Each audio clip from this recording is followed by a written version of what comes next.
osachedwapa tikupatsirani zimene wayankhula Bon Kalindo lero lino pa 14 May 2026 tsiku limene timakumbukira president woyambirira wa dziko lino Dr.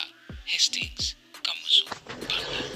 The DC President wantu osauka woyamba kuno ku Malawi amene ni mangu ayimirira Malawi amene akukumana ndi zipinjo zosiyana muziko lawo. Ine ndilibe nthawi yomwe yimirira wina aliyense kaya chipani chake kaya mtundu wache kaya chani chigawo ayi olochali chichake. Ine ni mangu yimirira Malawi lero makamaka pa Kamuzu Day pa 14 May ndi siku limene likanakhala ngati unifying factor. Asogoleri wonse akanakhala pamodzi kuchita reflect nkhani ya Kamuzu kuti Kamuzu anachita develop ziko libwanji chifukwa kunena chilungamoto Kamuzu tu anachita develop Malawi ndipo pali zinthu zina zimene ndizoonekeratu kunena kuti Kamuzu anazipanga zinthu zimene zozo. Tinayenera kuti tione lero anthu onse andale ali pamodzi kwaona UDF, kwaona Ford, kwaona DPP, kwaona MCP, kwaona PP, kwaona UTM akucheza limodzi pomukondwerera Kamuzu president woyamba muno Malawi. Koma ayi ziko lathu likhandi ufiti khandi sataniki khandi chani khandi nyanga khandi masenga. Asogoleri athu samatha kukhala pansi pamodzi kukambirana nkhani kodi nkhani za hefe zikuyenda bwanji, nkhani za ulimi zikuyenda bwanji monga mene amafunira Kamuzu, nanga nkhani za maphunziro zikuyenda bwanji, kodi nanga anthu athu economy ikuyenda bwanji, anthu athu akudya bwino muno Malawi. Siku lake linali leroli koma ukamvesera kumeneko aliyense akupanga zake. MCP ndiye kuti akhala ndi ujeni mwambo wawo komanso waboma akhala ndi mwambo wawo. Sangafuni asogoleri athu samafuna kukhalira pamodzi nyanga ndi sataniki ndi masenga. Olo mipando anati abwere kuti azakhale pamodzi monga mmene amakumanirana kumaliro kuja aliyense amatenga mpando wake kuopa akasipa. Ndi ziko lotembereredwa kwambiri nowanda pakana lero ukamvesera ngati nkhani zoyenda pamazi makamaka sitima ya Ilala ijayo ati anthu ajatu amangonya mmazi, anthu aja amangokoza mmazi. Andi ziko la mtundu wanji kuzafika siku la lero mmene Malawi watu kukira wapeza kuti sitima ya Ilala anthu amangonya mmazi.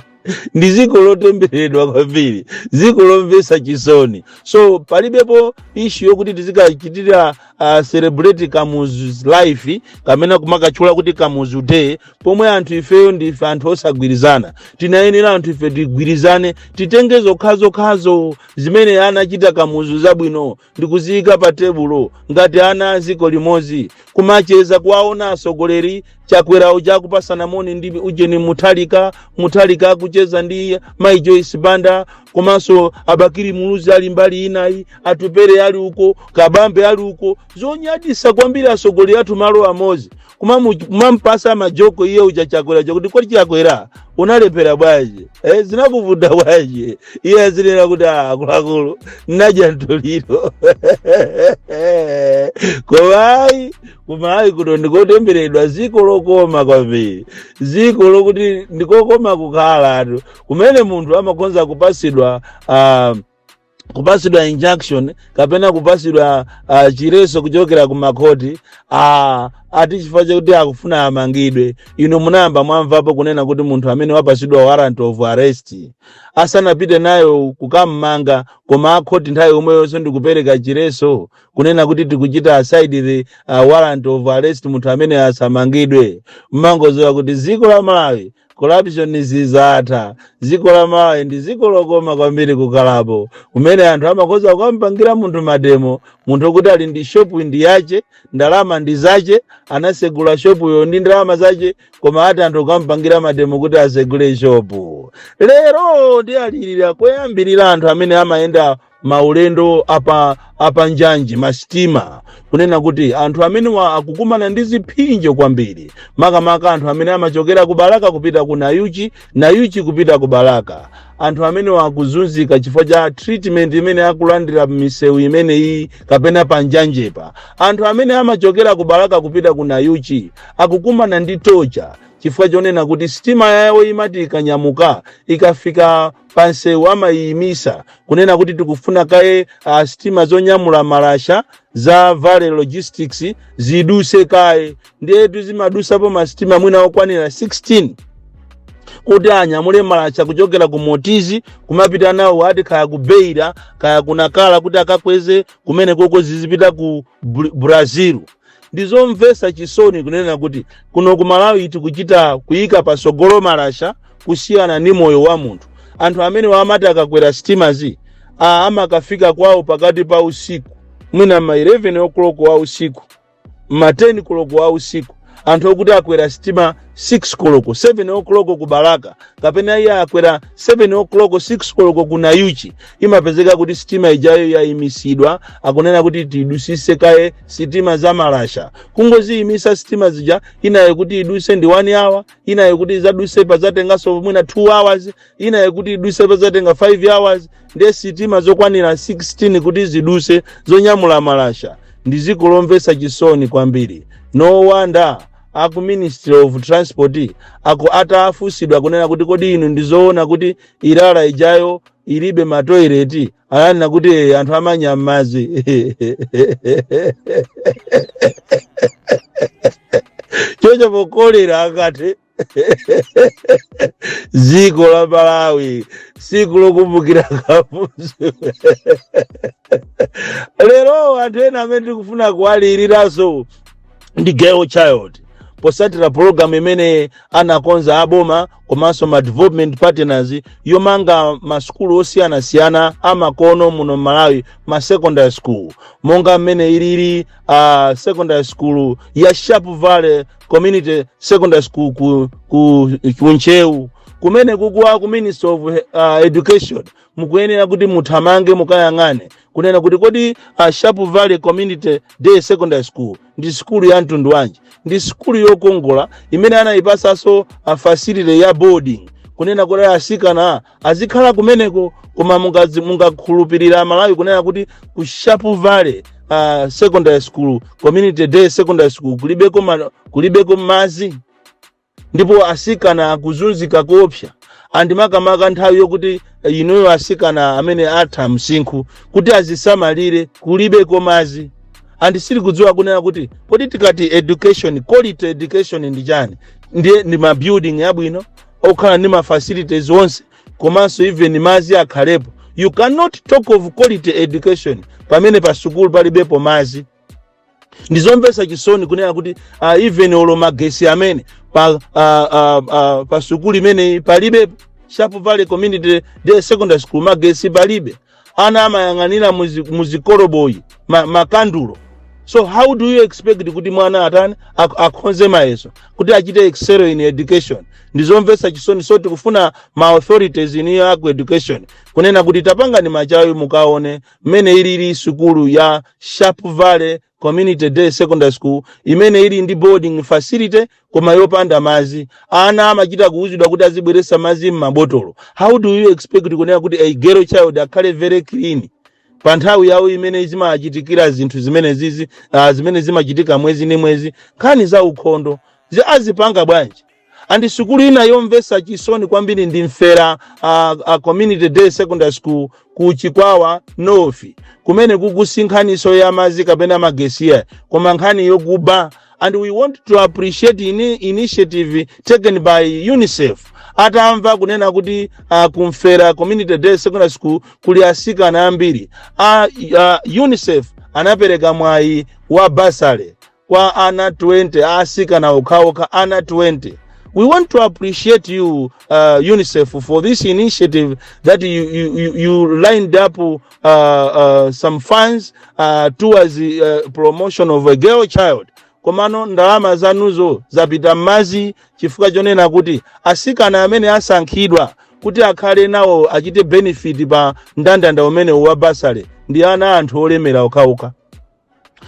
Akuluakulu aza maphunziro kuchikwawa, akuluakulu aza maphunziro pa sukulupo, akomiti ana okuti amabwera kumene koko ku boarding kwali ni ndalama zawo posatira ndi sukulu ya ulere koma boarding yokha ndi yolipira kumene koko ana amene ajawo asankhidwa ndi ana anthu olemera okhaokha. So tikufuna inu aku education makamaka ku Blantyre kulikulu la maphunziro tapitani kumfera community day secondary school kuja kumachedwa ku Chikwawa North mukazionere mukatenge mayina muona kuti anawo ndi ainawo ndi ana akuluakulu aku education ku Chikwawa, makansala akuluakulu, mafumu, anthu ochita bwino ina kumachoka ku Blantyre anawo kumakaphunzira kumfera community day secondary school. Yeti a UNICEF akufuna ana osauka ku Malawi ndi dziko lompesa chisoni kwambiri kumene sitimakondana. Nkhani ina yokhuzana ndi maphunziro lero tipite ku Mchinji kumene maphunziro alowa pansi kapena maphunziro alowa pansi chifukwa programu yomanga ma secondary school kuzera ku mabloku inayimakaye kuchokera chaka chatha chifukwa akuluakulu aku education komanso madobadoba anakonza parallel account imene akumatumizira ndalama ngati akufuna akagule mabloko, akufuna akagule simenti, akufuna akagule zipangizo za sukulu malinga ndi mmene anakonzera ndondomeko yake. Koma ndalamazo zikudyedwa ndi akuluakulu akumeneko. Kodi tu ku Mchinji sikuli bwinotu kumbali ya maphunziro akuluakulu aku office ya maphunziro ku Mchinji ali pakalikiriki okuba ndalama ndipo ndalama zimene zizomangira ma secondary school amakono amene anachitidwa funded ndi boma la America kuzera ndi mapartners yawo. Ziwani kunena kuti ndalama zimene zikudyedwa kwambiri zikubedwa ndi akuluakulu aku Mchinji education ndipo anthu alemera kopsa. Satapitali ku Zambia kukagula magalimoto aina asegula maholosero wawo kumeneko kuba ndalama za azungu kumeneko moti kumeneko kuma secondary school sakumangidwa inasiyidwa programu imene chifukwa cha madobadoba amene akubera boma kapena akubera amalawi osauka ndalama zawo. Lero tikupita nsokuja kumachedwa kunkhotakota kwa Mwanzama uko tikamathamangira chakuchiya uko kumene anthu anadalisidwa ndi dothi labwino amazala mbewu ngati nyemba, mpunga, soya ndipo samathira fetereza koma kuli chiwembu chimene chikufuna kuchitika kuzera ku unduna wa zamalo kuti anthu amene wawa akufuna alandidwe malo wawo.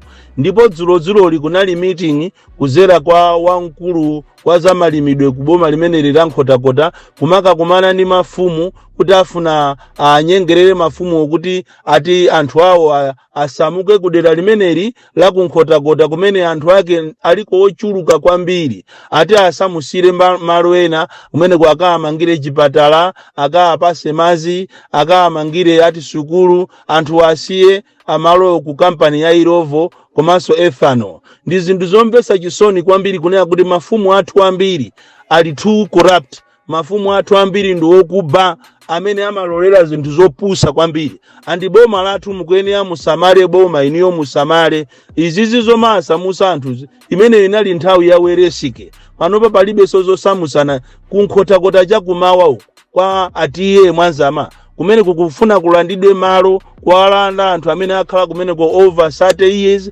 over 50 years, 70 years, ena 80 years kumene kwa anthu amalima kuli ngati kuli mpunga kumene kuli ngati basket, food basket imachokera ku nkhotakota aliyese akudziwa kunena kuti na mpunga wa nkhotakota simasewera iya. Koma lero akufuna anthu aja alandidwe malo awo kuti ati Airovo amene amazuza so anthu Airovo ndi aefano ati azale konzimbe kumene koko. Ndikupempheni inu anthu akumene koko maso ma authorities nkhani imene iyi musayisirire osayirekerera chifukwa anthu ambiri azavutika kwambiri. Ndi chimozimozi soti kuwapha anthu akunkhotakotawo amene akuoneka ngati si anthu zaona muna ndi agalu mukuyenera musamale kwambiri chifukwa anthu kumene koko avutika mukaalanda malo awo.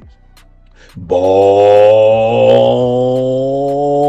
Klindo koma mwina tisana tuluke nkhani yomvesa chisoni ya ku Queens munayenera Minister of Health mupite ku Queens sikuli bwino.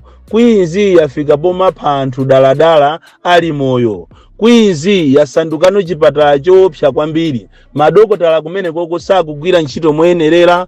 Wiki yatha iyo kunapita munthu ndi dokotala wina wa chipatala china koma sana muziwe kuti munthuyo ndi dokotala. Atafika ndi patient kumeneko madokotala aku Queens atamuyeza munthu chanamuza kuti munthu amene ingomutengani muzibwerera naye kuti muzikadikirira kuti afe.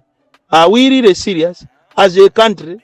Imene tili ni madokotala amene anaphunzira angamuuze munthu kunena kuti nyamukani muzipita munthu muzikadikirira kuti afe. Anthu aja ndikumutenga munthu chakupita naye chipatala china tikunene pano munthu ali bwino. La Mulungu lathali kunabwera mzimayi amene anayikidwa pa referral from Zingwangwa Health Center. Mzimayi wa mimba wakhala kulira ni mimba kuti abereke mwana. Manesi kumeneko kumamuuza iwe galweti mene ukanyengana ndi mamuna ako ife tinaliko kumusiya mzimayi akulira ndi ubereki. Kuchokera La Mulungu lolemba lachiwiri simayi uja ndi mmene wamwalira zulo. Atalira kuna kuti chabwino ngonitengani mukandipange operation aliya operation sitimango panga kuti timadikira timweze munthu magazi. Zona komanso magazi anu mene akumukuonekera mulibe magazi tizangozitaya nthawi yathu. Zimayi ndi mwana apita kuteko tikunena pano akuyikidwa leroli kuna njoli. Ndizomvesa chisoni ku Queens, and it's not only Queens. Kuli zipatala zambiri zimene zikuzuza anthu. So a Minister of Health muli ni ntchito yambiri. Bon Kalindo, the DC. Mwana woopsa kwambiri, the most deadly and dangerous child from Jeza Village. T.A. Mabuka, Box 76, Mulanje, Malawi, Southern Africa.